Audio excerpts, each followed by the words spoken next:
All right, what is going on, everybody? How is everybody doing today? Welcome back here today to another episode of the Just Ballin' podcast. For today's episode, we are going to react to Yahoo Sports' 2024 NBA Mock Draft 9.0. A new name is in the mix at number one, and they're going to give the latest projections for every pick. This is from their top draft analyst, Kristen Peak. Great stuff over there at Yahoo. We're going to be reacting to a Yahoo mock draft today. The first time I think I've ever done that. And before we get into it, Magic Mind, were great, and they sent out me these drinks a couple weeks ago. You guys, if you watched my top 25 under 25 ranking, I talked about them there, and I just want to talk about a little bit of Magic Mind before we get into the podcast. So basically, it's this little drink, right, that has so much in it for cognition, for energy, for less stress. It's not supposed to be a coffee replacement, but it's just something that you can have super quickly. It's a mental performance shot, and I love it. It tastes really good. You can have it once a day,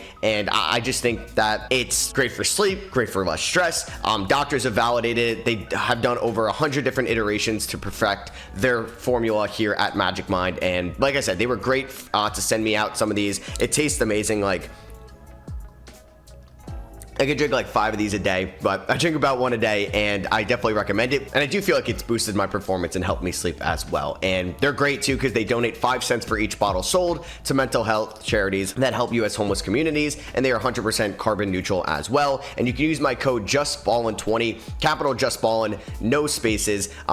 JustBallin20, get you up to 48% off your first subscription for the next 10 days, or 20% off for a one-time purchase. So if you're listening on Apple Podcasts or Spotify, check the description of this episode. And if you're watching on YouTube, check the description as well. So yeah, definitely recommend Magic Mind for sure. So yeah, the draft is coming up. It's a week away. This is kind of crazy how soon the 2024 NBA draft really is. And I don't know if we're going to get a bunch of trades or a bunch of rumors leading up to it, but apparently, like, Jonathan Givony of ESPN said that the Atlanta Hawks have yet to get a workout with Alex Sarr. Now, I don't know if there's a travel restriction. I don't know if it's a logistical issue. Like, what is going on with that? But yeah, they haven't had a private workout with someone they're going to invest $8 to $10 million a year to and announce with the number 1 overall pick in the 2024 NBA draft. That is a big red flag. We are a week away. That is not good. I'm sure their analytics, their scouts, their just kind of video teams are diving in nonstop on his film.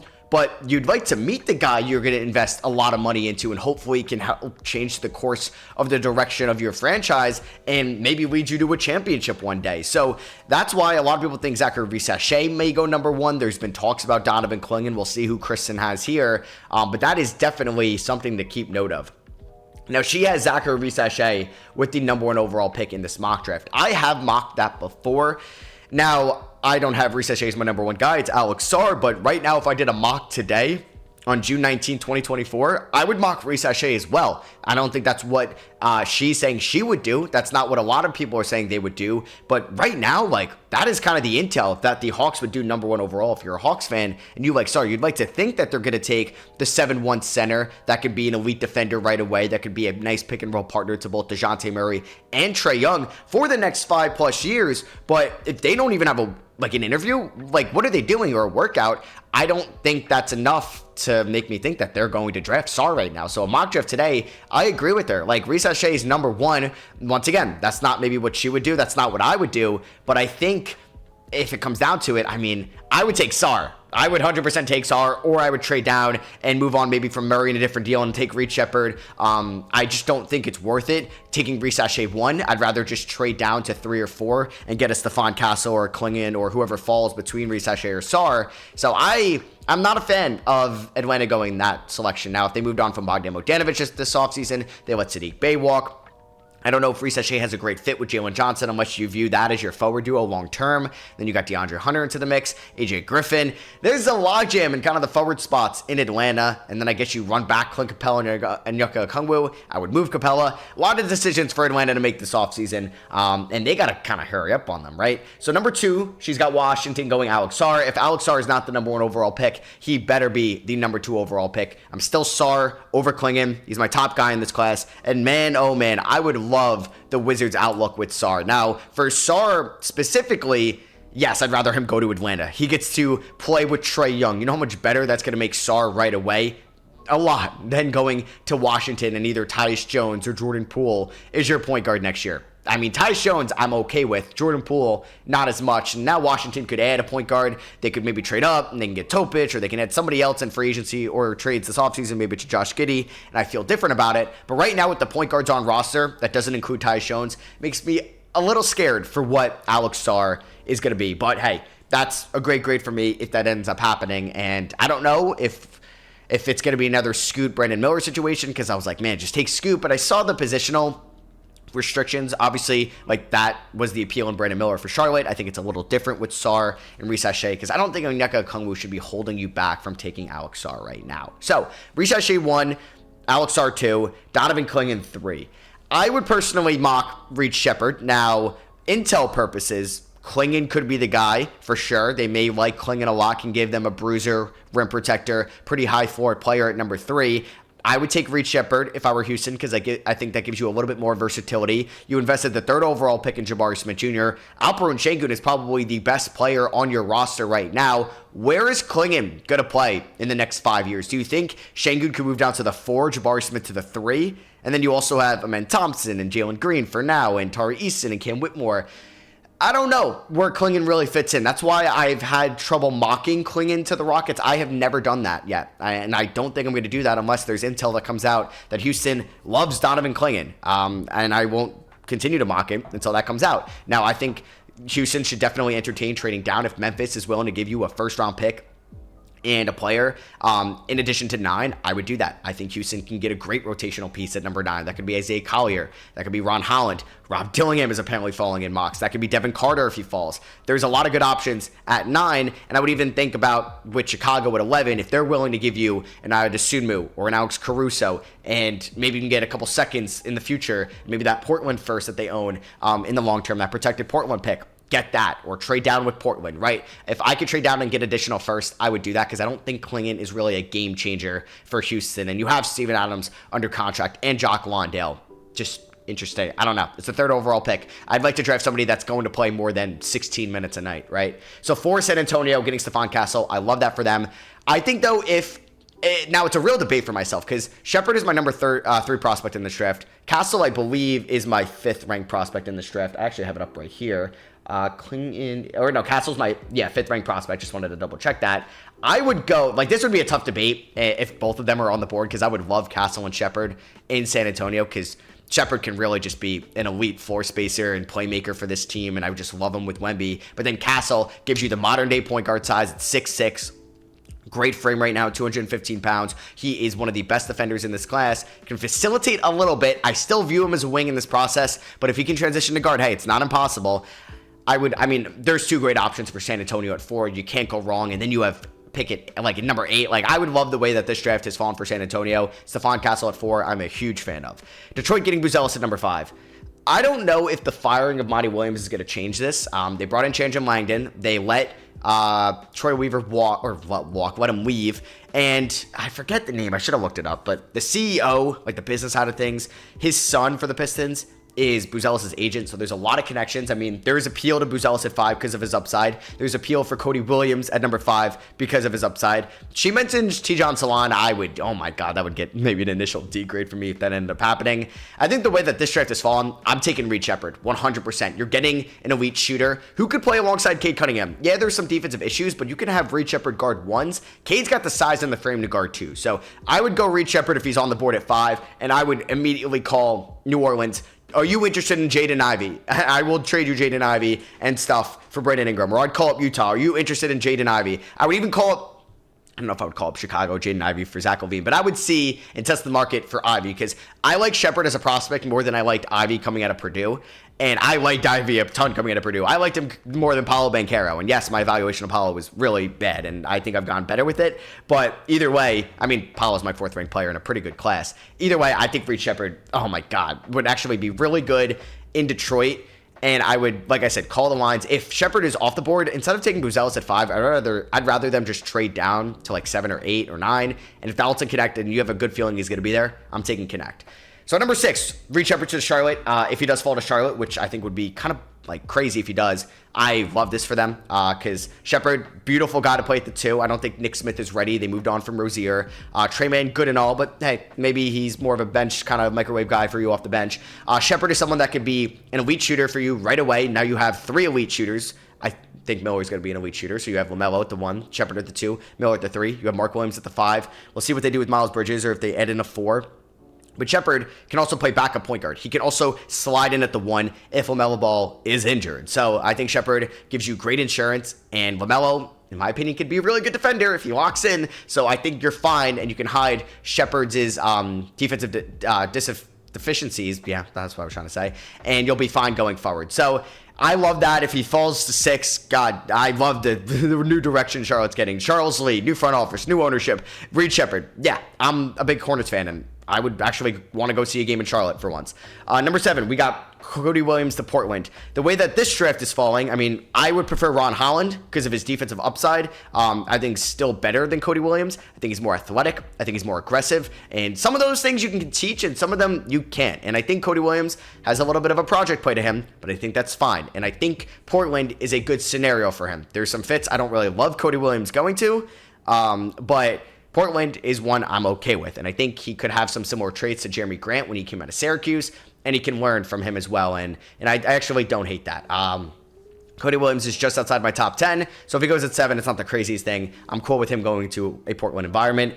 Tidjane Salaün at number 8 to San Antonio. This is, I mean, it could definitely happen, right? This is just a mock. I mean, if the way that this draft is falling, and I can get Dillingham and Shepard, I'd be kind of excited about that. I prefer Ron Holland, because I think we need like perimeter defenders here in San Antonio, and Sohan is fine. Keldon Johnson's not great. Branham's definitely not a good defender right now. Vassell has his potential still. I think we can get Ron Holland in the room, man. Can guard a team's best defender, I think, right away. He's the most athletic player in this draft. I think he could have Amen Thompson, Sword Thompson, level defense in his rookie year, but mocks don't see that. Teams apparently don't see that. Maybe my evaluation is wrong. I know there's offensive limitations. Salaün may be ready in 2025. He may not be ready to be a real contributor till 2027. So I think for San Antonio, you're playing with house money. This is the Jakob Poeltl pick. I'd be excited about Salaün, though, because of the unknown with him.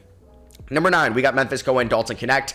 Big fan of this. I mean, let's get Knecht in the playoffs next year. Whoever Memphis is taking at 9 is most likely going to play some important minutes in the playoffs, and either that's Devin Carter, either that's Dalton Knecht. I am like 2 thumbs up for me. I am a huge fan of that. And I think Knecht at Memphis is a great fit. He could be a scorer off the bench. He could be that small forward that they need in between Jaren Jackson Jr. and Desmond Bane, or he could be the stretch 4 for you. He could play the 2. There's a lot of positions that you can use Knecht in Memphis, so I'm a fan of that. But interesting, she has Devin Carter at 10 to Utah.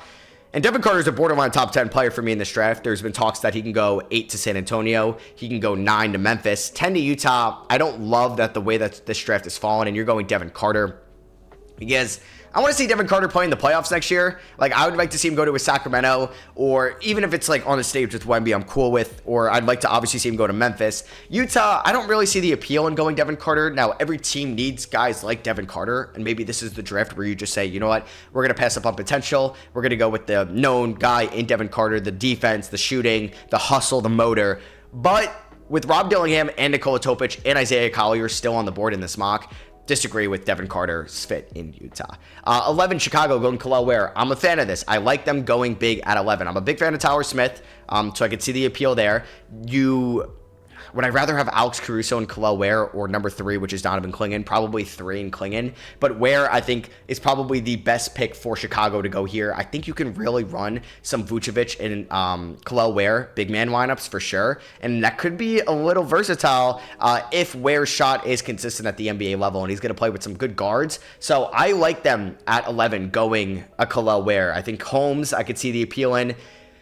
Edie, I don't know. I would like Tyler Smith, but I am definitely okay with Kel'el Ware. 12, OKC going Jacoby Walter. I don't think I've seen that in a mock yet. So they go Jacoby Walter here out of Baylor. And Walter, high upside, boomer bust prospect, can space the floor, can shoot, can defend. I think issues attack. I don't think he's like not aggressive. I just think there's some finishing issues that he's going to have to work on and develop. And I think OKC, if they're at 12, I mean, I would just take Rob Dillingham here, right? I would just take Rob Dillingham. I would take Nikola Topic. I would take Jared McCain. I think before I would take Jacoby Walter for them. Number 13, Bob Carrington, 13. to the Sacramento Kings. Whoa, all right. I've not seen him mocked in the lottery, 1. 2, I've not seen him mocked ahead of Rob Dillingham, ahead of Nikola Topic, ahead of Isaiah Collier, ahead of Jared McCain. I mean, I love Bub Carrington more than the next person, but I don't know if I like him more than those 4 guys that I talked about. So I think they could go guard. I mean, they're going to move. I think lose Malik Monk in free agency. They can only offer him like 18 mils, the max amount. In a team like Orlando or Detroit is going to throw a bag at Malik Monk. Trust me, they will. So I don't think that they're going to be able to keep Monk. Does that mean they go guard? No, it doesn't. They could go to Silva. They can go big. This team needs to add some big man help. They could go Edey at 13 for all we know. I like Carrington to Sacramento. I just wonder, can you trade down? I proposed this on the last episode of the pod where I traded every first-round pick. Move from 13 to 19. Could you maybe get Bruce Brown? I don't know if they could pick up the team option or if they can like do a handshake agreement on that. But do 13 and Sasha Vezenkov. They go to Toronto, and you get 19 and Bruce Brown. Bruce Brown can kind of help the absence of Malik Monk, and you can get 19 still, where you can get a good rotational piece. And the way that like her mock is fallen, there could be somebody that is valuable there. That could be Tristan DeSilva. That could be Tyler Smith. That could be a Zach Edey. Somebody like that. Like she has Keyshawn George 14 of the Blazers. Once again, this is a mock. I'm going to believe this is not her big board, but sheesh, I do not agree with that. I think Keyshawn George has some upside. I think Portland could trade up from the second round into the late first to get him, or I think they could trade down from 14. I just think at 14 over guys that I've talked about. I know Portland doesn't need a guard, but man, oh man, if a Keyshawn George goes ahead of Nikola Topic, Dillingham, even Jared McCain, I would be very shocked. Isaiah Collier, I think we're overthinking Collier a little bit. But I agree with Portland, like, they're a team that doesn't need to take a true ball handler, so I see that. And they took a little bit of a riskier pick she had, who was it again? Oh, Cody Williams. So, wait, does she have... Oh my God, I haven't even talked about Ron Holland. Oh my God, Ron Holland is on the board. Oh my God, Ron Holland falls outside the lottery. Ron Holland, Nikola Topic, Rob Dillingham, all outside the lottery. It's crazy how much the draft cycle with like mocks kind of change up.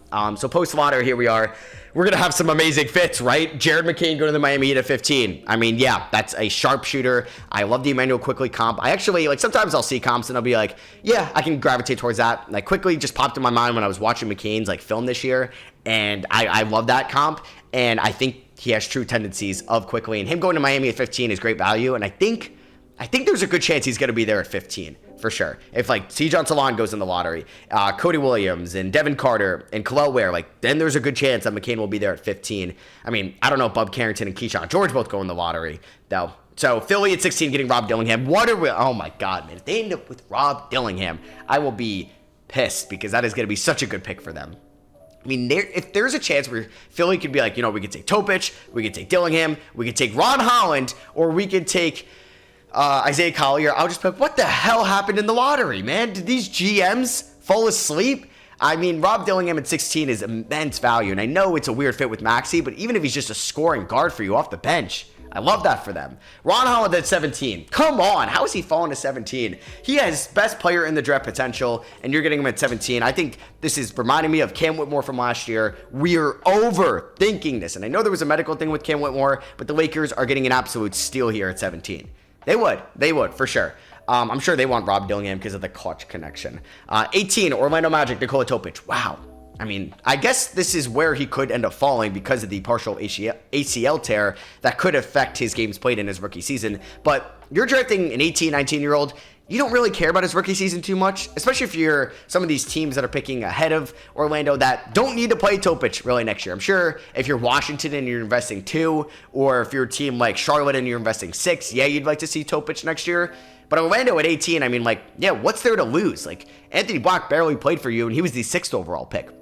You have Jed Howard into the fold next year. Black's going to play more. You're going to be able to pay Malik Monk or some shooting guard in free agency. So, yeah, man, Topic at 18. Are you kidding me? That's great value. We still have yet to see Isaiah Collier. Tristan DeSilva going to the Raptors at 19. I love DeSilva. He's one of my guys in this draft. But, man, oh, man, do I really not love him in Toronto. I would like to see him on an Orlando, on a Lakers, on a Sixers, on a Heat, on a team that he can contribute in the playoffs, at least in the next couple of years, and I don't think Toronto is going to be in that conversation. I'm a little bit lower on Toronto's future than some other people. I don't know.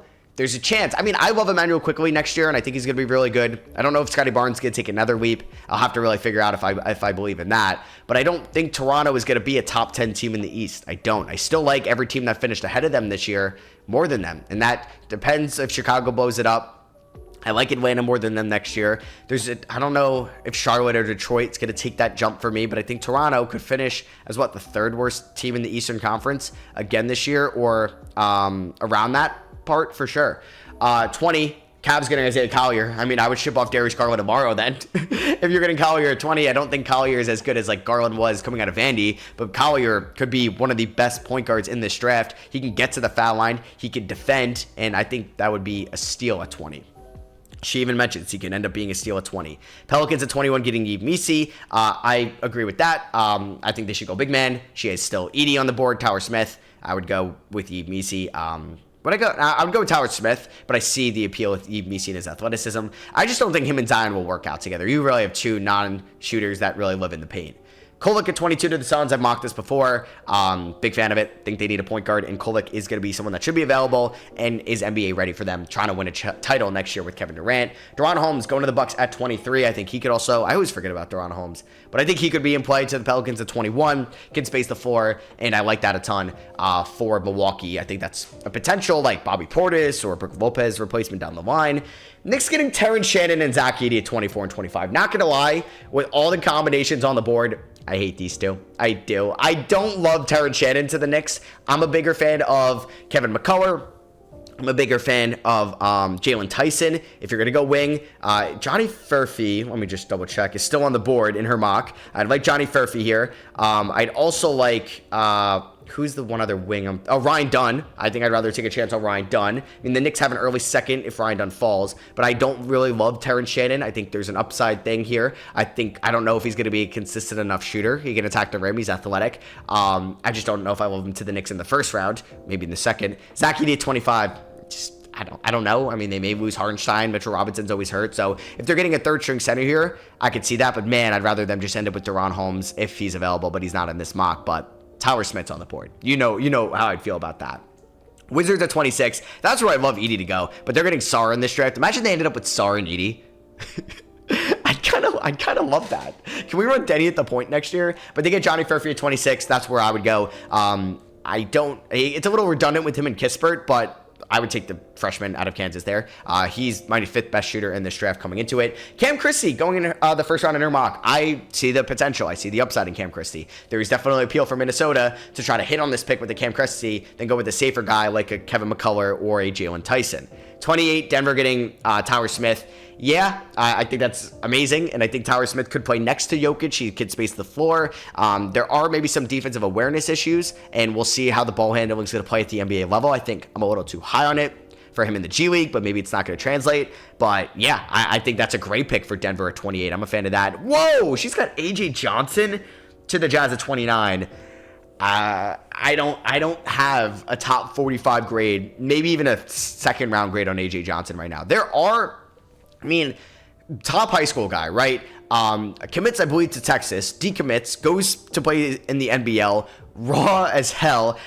Feel for the game is all over the place. He's got talent. I think there's defensive upside because of his 6'6", because of his good wingspan, but he is skinny.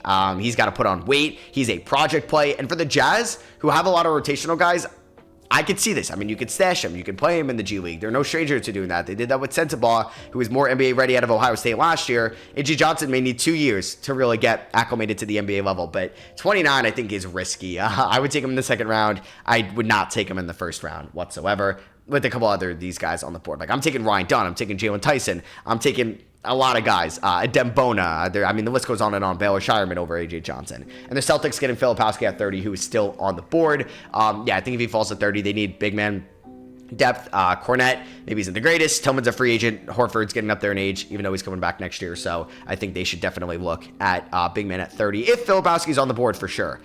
So, wow, A.J. Johnson in the first round. I've yet to see that on a mock. So we can run through some of these second rounders. Toronto getting Jalen Tyson at 31. So they're going Jalen Tyson, true junior, and they're going Tristan Da Silva, true senior in this draft. I would like a little bit more upside going to Toronto, maybe, or a big man. Pacoma Dadiet going to the Jazz at 32. I would even take A.J. Johnson there, but wow, A.J. Johnson and Pacoma Dadiet. That's a lot of risk. That's a lot of risk in this draft. Baylor Shireman to the Milwaukee Bucks at 33. I would love that. Oh my God. Shout out to the Bucks having an early second this year. Like, that is huge for them. And there's a guy they could definitely get. Kevin McCullough to the Blazers at 34. So you get McCullough, Keyshawn George, and Cody Williams. I mean, we're loading up on wings, which I'm all for in Portland. They don't need a center, right? Like, they got Dwap Reed, they got Aiden and Time Lord all under contract, so they don't really need to draft a big. Dylan Jones going to the Spurs at 35. He's an interesting prospect. I mean, numbers look great. Analytics stick out. He's just got a weird size and, like, frame for a wing. Bobby Klitman to the Pacers at 36. That's really good value. I think Klitman's got some good upside, and I'd rather see him go to the Jazz there at 29, going back to that A.J. Johnson pick. We got Justin Edwards to Minnesota at 37. I don't really love that fit for him. Just kind of screams Wendell more to me in Minnesota. Ryan Dunn to the Knicks at 38. Okay, that makes me feel a little bit better about Terrence Shannon and Zach Edey because we got Ryan Dunn falling to the Knicks at 38. I'd love that for them. Enrique Freeman, okay, from Akron. Got to see him a little bit at the Combine. I will say I didn't watch a single game from him at Akron this year, but he stood out at the Combine for sure. Not a bad player. Definitely the highest I've seen him mocked.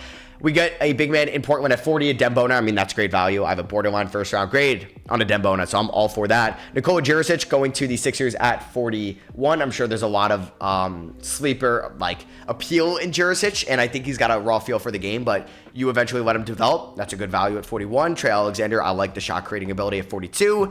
I don't know if that will really become anything in Charlotte. Keyshawn Johnson at 43. Okay, I don't like Keyshawn Johnson as a prospect, but if he goes to the Miami Heat, he's going to learn how to be a 38% three-point shooter and play really hard defense on the perimeter. So I like that fit for Keyshawn Johnson. Harrison Ingram at 44.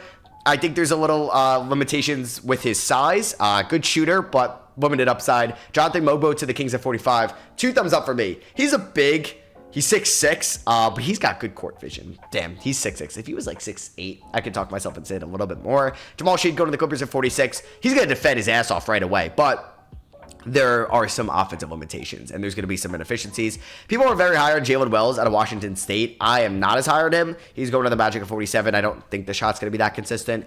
Jalen Bridges, Spurs at 48. Cool with that. Ulrich Chomchi going to the Pacers at 49. Sure, this is fine value for him back half of the second round. Trendon Flowers out of Australia to the Pacers at 50. Good athleticism. Nice little cutter slasher type from him. Oseo Godoro, Wizards 51. Love that. Best passing big man or top 3 passing big man in this draft. Pele Larson, Warriors at 52. Fine with that. KJ Simpson, Pistons at 53. That's good value. Cam Spencer to the Celtics at 54. So they end up with 2 white dudes. Cam Spencer and Phil Bosky in this draft. But I like Cam Spencer. I think he's going to be a good shooter. High IQ player. Limited upside, obviously. Bronny James to the Lakers at 55. That's a fair mock. I think he should go 55. Like, if you're Detroit at 53, why not just draft him? What is he going to sit out? What is he going to not sign with you? That would be interesting. I would do that if I was Detroit. Like, I'd rather take a flyer on him than take KJ Simpson, and I like KJ Simpson. AJ Mitchell go to the Nuggets at 56. Wow. Thought he'd go closer to the first round. Juan Yunis, 57 to the Grizzlies, and Reese Beekman out of Virginia. A couple other guys I'd probably take at 58 over Beekman. But yeah, he's got good defensive ability. I don't think he's going to be much offensively going to Dallas to end out this mock. So, hope you guys did enjoy. I really appreciate you watching and listening to this episode of the Just Ballin' podcast and reacting to this. Now, shout out to Magic Mind again. Use code JustBallin20. To get the discount, link in the description of the pod. So I'd appreciate if you did check them out. And then if you guys are watching on YouTube, go check out the pod, Spotify, Apple Podcasts. Link is in the descriptions of the YouTube episodes. And if you guys are listening on Apple Podcasts and Spotify, you guys know I appreciate you guys an absolute ton. So thank you all for watching and listening. The draft is right around the corner, and I'll catch you guys in the next one. Peace.